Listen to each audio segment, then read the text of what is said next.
Cette émission est une production de la télévision régionale des Moulins.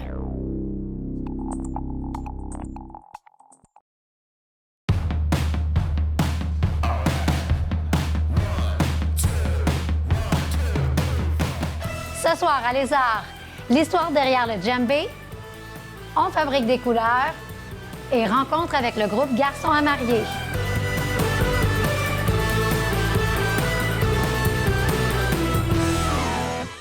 Bonsoir et bienvenue à Les Arts. Si, comme moi, vous êtes curieux et que vous aimez les instruments de musique qui viennent d'ailleurs, vous allez être servis ce soir parce que non seulement on vous parle du djembé, qui est un instrument emblématique de l'Afrique de l'Ouest, avec des sonorités envoûtantes qui invitent à la danse et la fête, mais vous allez être charmés par Mahmoud, qui est notre invité et qui va nous parler de l'historique de cet instrument. Bonsoir, Mahmoud. Bonsoir. Merci d'avoir accepté l'invitation de venir à Les Arts la Naudière. Je vous trouve fascinant parce qu'on a parlé un petit peu avant que les caméras s'ouvrent. Vous avez vraiment tout un parcours, puis je veux qu'on commence avec ça. D'abord, comment ça a commencé pour vous, le djembé? À quel âge? D'accord. De base, il faut déjà dire que je suis sculpteur de base. OK. Ça fait ce que dans mon village, tout le monde fait de la sculpture, de l'artisanat, et on a plusieurs instruments de musique. OK. En ce moment-là, tu ne pouvais pas faire la sculpture, tu ne pouvais pas faire des masques sans toutefois essayer des instruments de musique. Je peux dire, c'est depuis l'âge de 7 ans que j'ai commencé à m'initier au tam-tam, je veux dire. Quand même. Donc, c'est comme une formation qui vous amène à utiliser ou à essayer différentes formes Oui, d'art. différents formats, OK. parce que quand les touristes arrivent, qu'est-ce qu'ils attendent? Ils attendent à ce qu'on les joue quelque chose. On n'a pas le OK. choix d'aller apprendre à jouer. Ouais. Et là, on parle du Cameroun, c'est Oui, ça? on parle du Cameroun, OK. et plus précisément de la région de l'Ouest. OK. Dans le département de Nounou. Et vous me disiez que vous étiez en lien avec la famille royale là-bas. Oui. Donc, vous avez connu...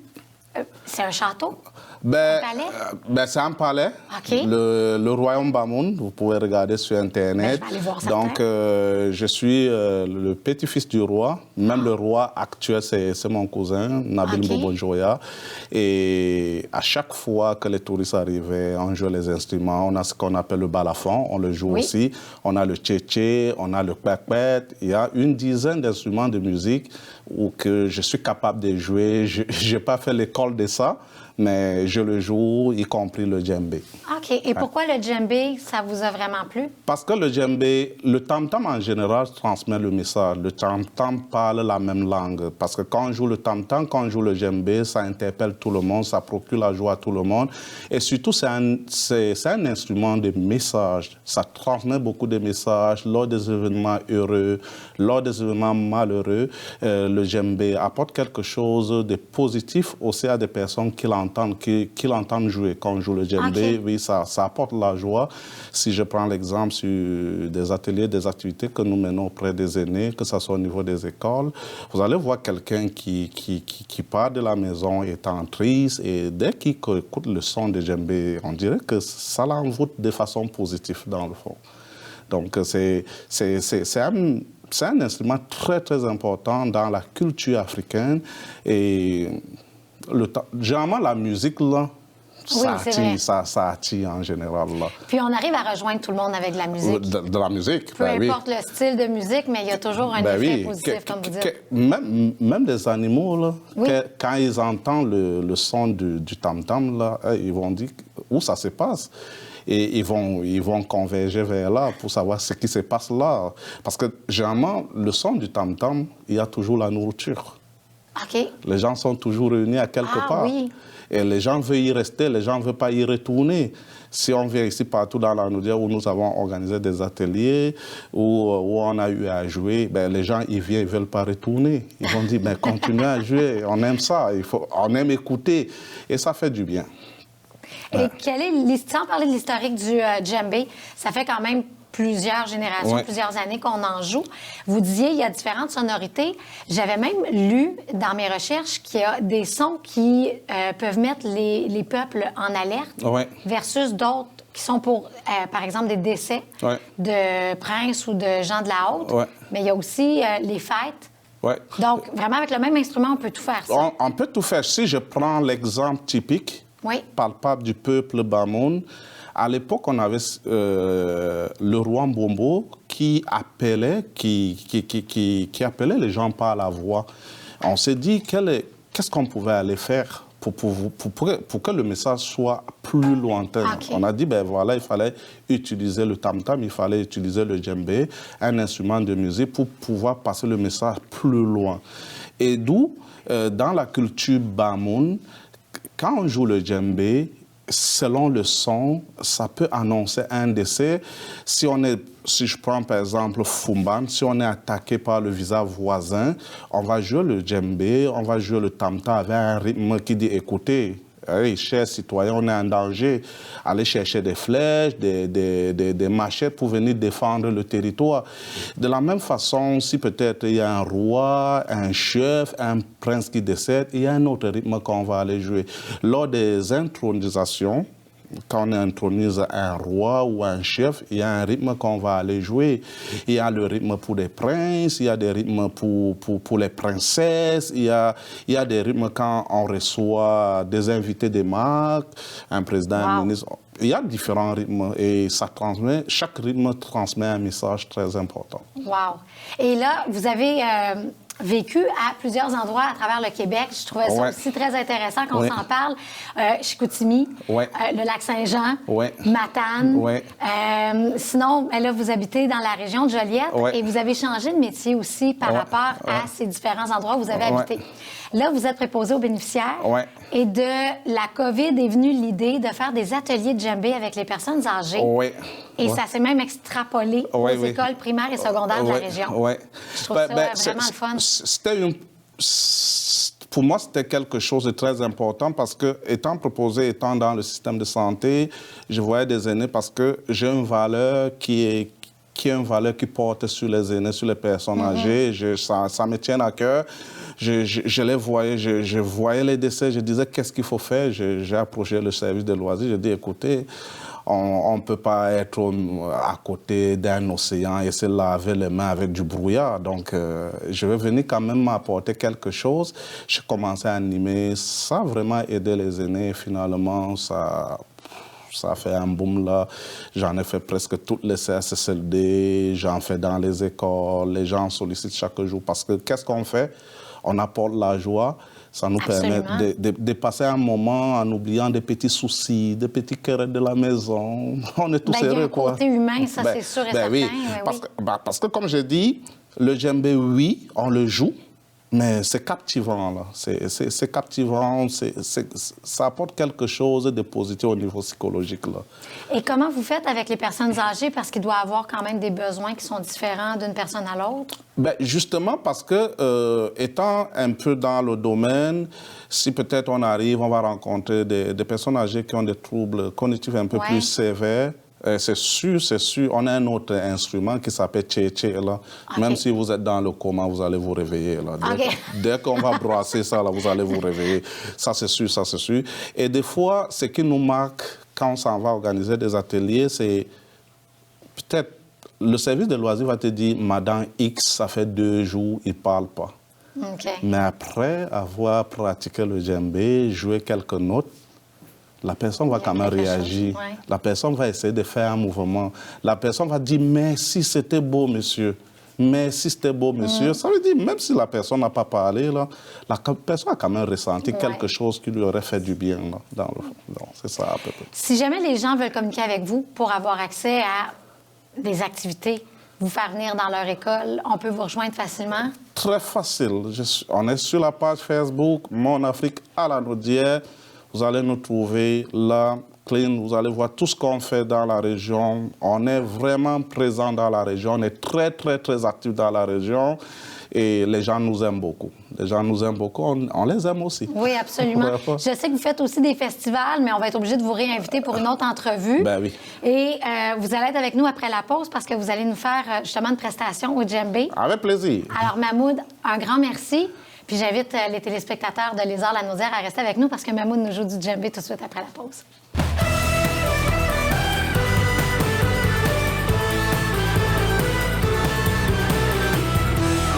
Du nouveau à TVRM.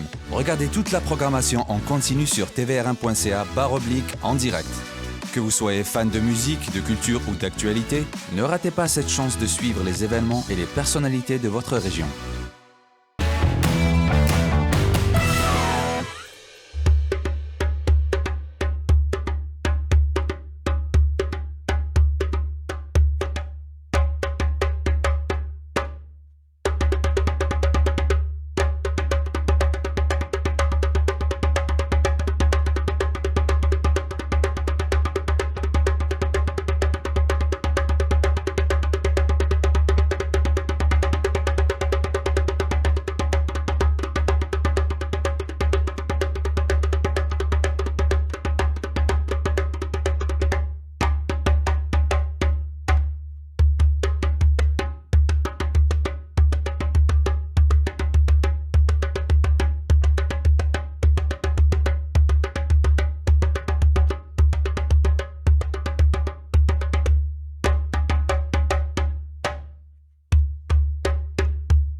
Grâce au conseil de l'artiste en art visuel Judith Boily-Valois, vous pourrez maintenant créer vos propres couleurs à votre domicile. Une façon d'être créatif et d'avoir des possibilités infinies de couleurs pour vos toiles. Salut, je m'appelle Judith Boily-Valois, je suis artiste, médiatrice culturelle et enseignante en arts plastiques au secondaire. Aujourd'hui, je suis avec vous pour faire une activité afin de vous faire découvrir comment créer des couleurs à partir d'éléments naturels.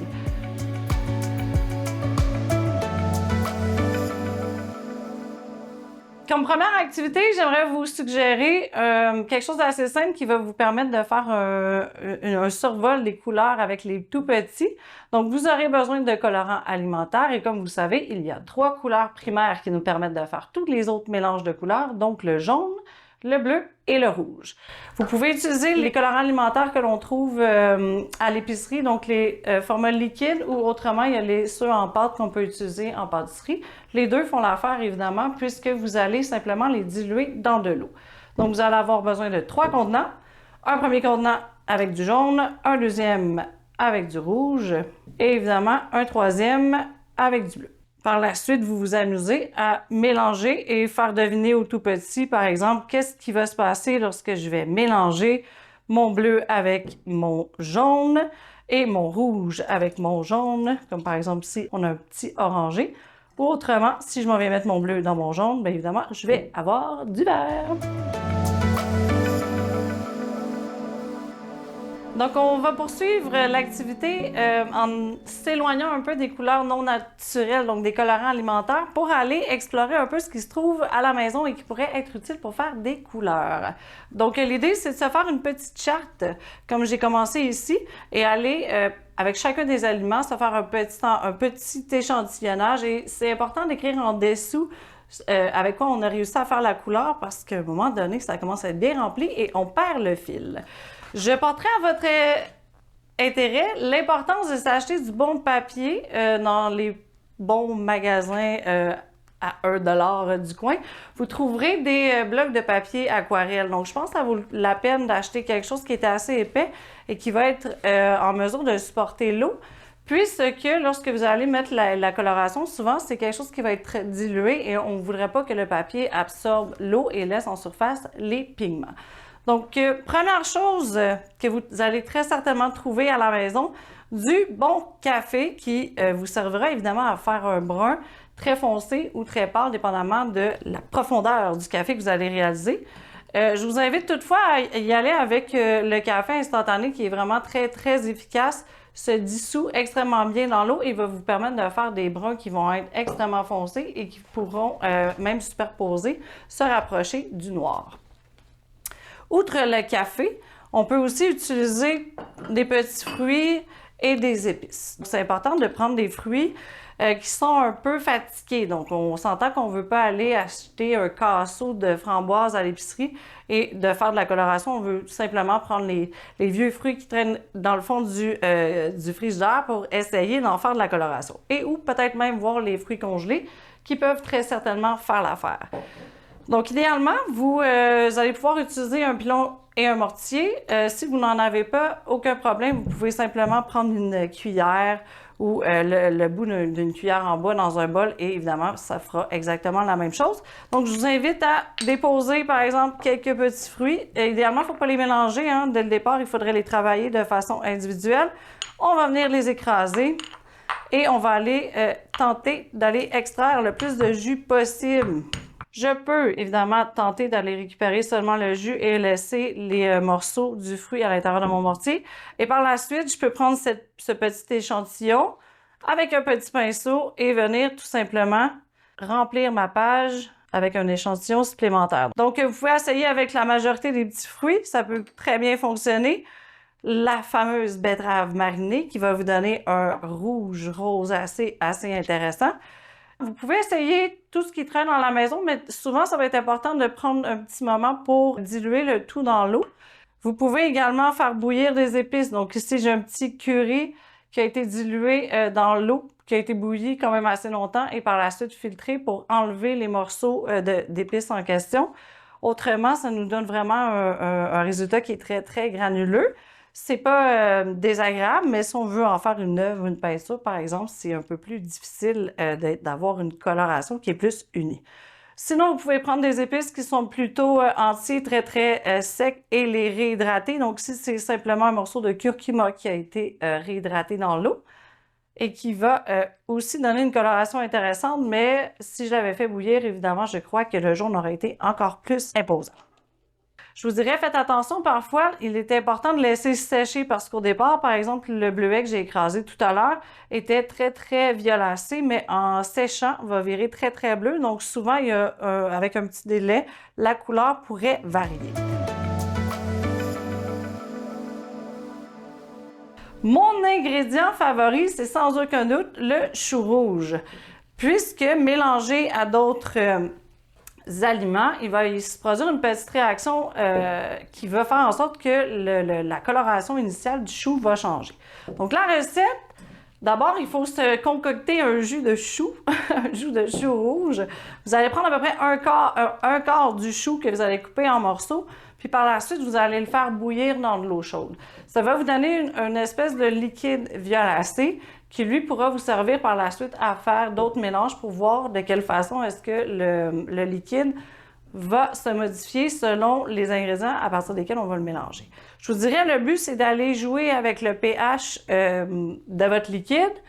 On retourne en sciences secondaire 4, je crois. Et je vous invite toutefois à vous informer convenablement de ne pas trop mélanger les ingrédients parce qu'on va parfois vous demander de rajouter, par exemple, du savon à vaisselle pour aller changer les pH, mais il faut faire attention de ne pas trop mélanger les ingrédients chimiques ensemble, étant donné qu'on ne voudrait pas créer des réactions chimiques avec des produits qui ne peuvent être mélangés. Donc, je donne deux exemples fort simples. Donc, le même petit jus de chou. Vous pouvez tout simplement tenter votre coup avec vinaigre ou ici, j'ai du jus de citron fraîchement pressé. Et vous allez voir que rapidement, lorsque je vais venir mettre mon jus de citron à l'intérieur de mon jus de chou, je vais avoir un changement assez important au niveau de la coloration. Même chose ici, j'ai du bicarbonate de soude. C'est un peu la même topo. Je m'en viens en déposer rapidement dans mon contenant et vous allez voir que c'est peut-être un peu plus subtil ici, mais ma concoction va virer au bleu. Donc, je peux par la suite, évidemment, m'en venir ici compléter ma petite feuille, mais ça devient intéressant d'aller voir un peu de quelle façon est-ce que le jus de chou va réagir avec ces petits aliments qui se trouvent dans votre frigo. Une fois que vous avez trouvé votre pigment favori, je vous invite à créer une œuvre.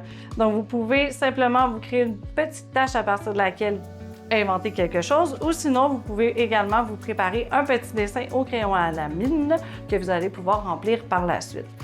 J'espère que cette chronique a suscité votre intérêt envers les couleurs naturelles et je vous souhaite une bonne création!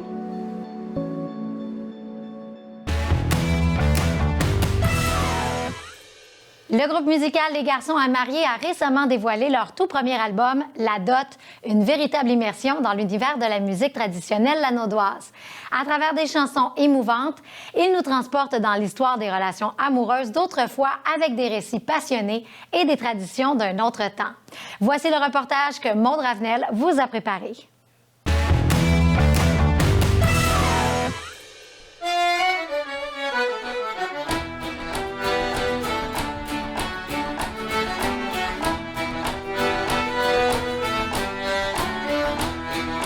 Vous êtes le trio Les Garçons à marier, puis aujourd'hui, on est dans votre cuisine parce que c'est un peu ça, la musique traditionnelle. Ça commençait dans les cuisines, fait que je trouve ça bien intéressant que vous nous recevez ici.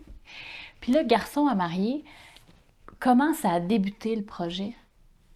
Bien, ça a commencé avec... j'ai eu une offre de contrat où je devais trouver un guitariste et un accordéoniste pour m'accompagner. Puis ça se passait à la Place Belle, à Laval. On est engagé pour jouer pour le... C'est quoi l'équipe? C'est le Rocket. Le Rocket de Laval. Puis on devait jouer entre la deuxième et la troisième période.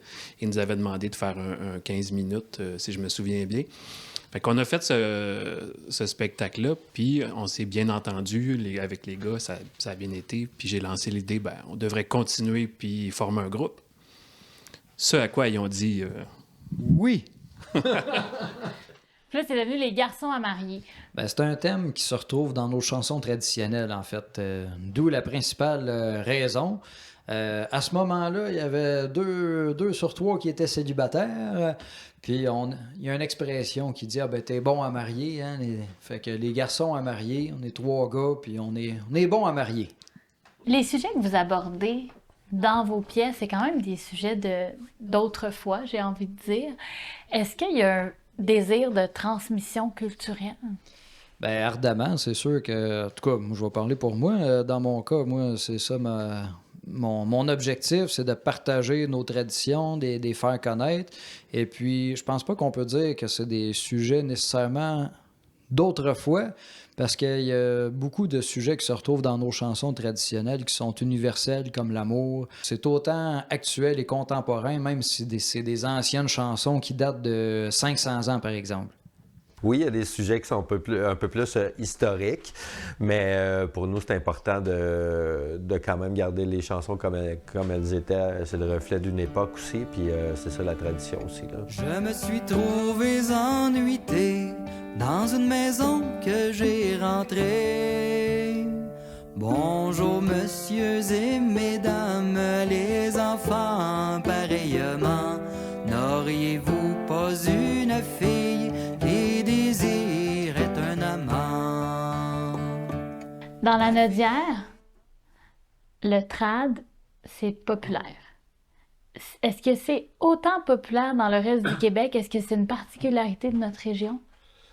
Je pense que c'est une particularité, une force de notre région. C'est très fort au niveau de la chanson, aussi de la musique, de la danse aussi, mais c'est, je dirais, la chanson en premier lieu. Puis il y a des raisons historiques à tout ça. Entre autres, ici dans le nord de la Nodière, à Rawdon, il y a une grosse communauté d'Irlandais. Donc, au niveau de la musique instrumentale, ça l'a beaucoup influencé.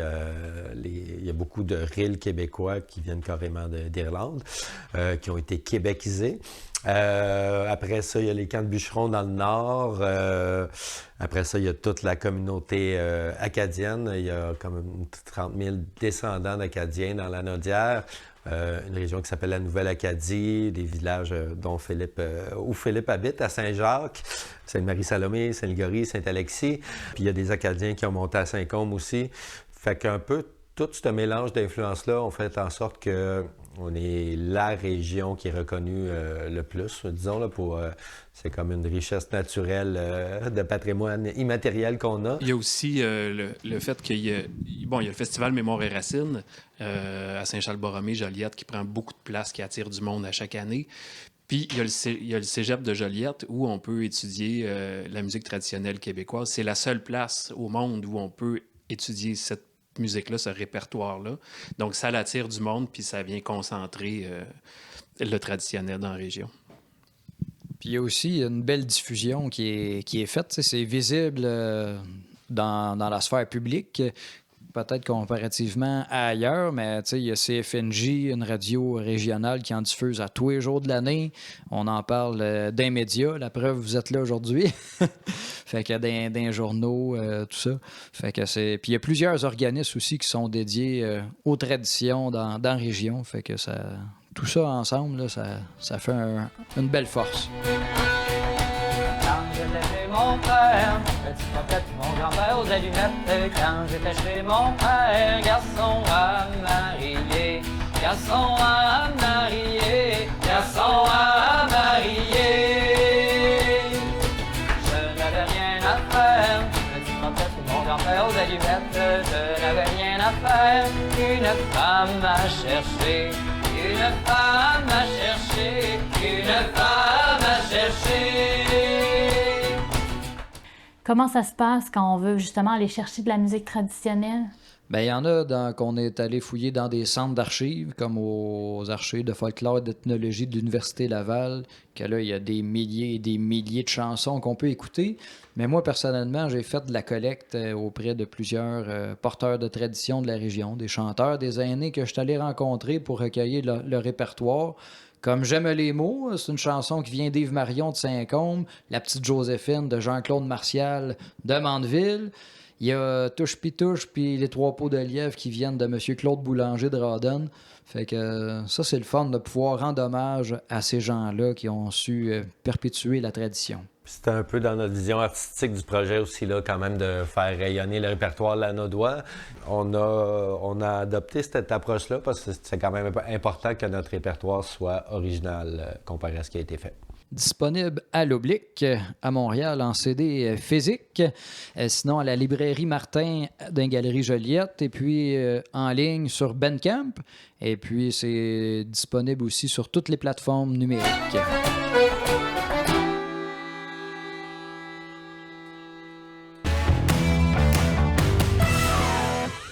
L'émission de Lézard de ce soir est déjà terminée, mais vous pouvez toujours revoir notre programmation sur le tvrm.ca. On a un onglet « Émissions » dans lequel vous allez retrouver non seulement l'émission de Lézard Lanaudière, mais également toute notre programmation. On est également sur une chaîne YouTube, TVRM 609. N'oubliez pas de vous inscrire à notre infolette pour ne rien manquer de nos actualités. On se retrouve donc la semaine prochaine pour d'autres belles découvertes culturelles dans Lanaudière.